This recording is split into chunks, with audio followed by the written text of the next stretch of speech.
আরেকটা অঙ্ক দেখি, জুডিশিয়াল সার্ভিসের লিপিকারের মধ্যে আসছিল 20 জন ছাত্র গণিত পরীক্ষায় অংশগ্রহণ। 2 জন গড়ে 100,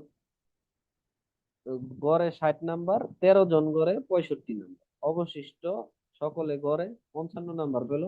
ছাত্ররা মোট কত? এখানে দেওয়া আছে 2 জনের গড়, 13 জনের গড়, অবশিষ্ট জনের গড়। তাহলে আমরা টোটাল শিক্ষার্থী হচ্ছে 20 জন। 2 জনের গড় মানে 2 জনে মোট পাইছে কত? 2 × 60, 120। 13 জনের গড় হচ্ছে 65, তাইলে 13 × 65, এটা কত আসে?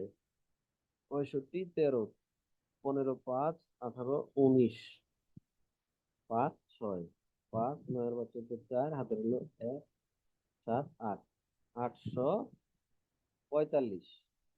তারপরে বাকি কত? 13 আর 2 হচ্ছে 15, তাহলে 20 থেকে 15 গেলে 5, 20 থেকে 15 গেলে 5, তাহলে 5 জনে গড়ে নাম্বার, তাহলে 5 × 55 কত? 5 5 25-এর 5, 25 আর 2 27, 275। টোটাল করলে দাঁড়ায় 5 5 10-এর 0, হাতের হইলো 1, 11, 13, 14, 4, হাতের হইলো 1, 10, 12, তাহলে 1240 আমাদের টোটাল নাম্বার আছে। 1240। এখন বলছে কি ছাত্ররা, মোট ছাত্র, তাহলে জাস্ট এটাকে আমরা 20 দ্বারা ভাগ দিলে হবে। 20 দ্বারা যদি ভাগ দেই, তাহলে 2 দিয়ে কাটলে 6 × 2 = 12, 62।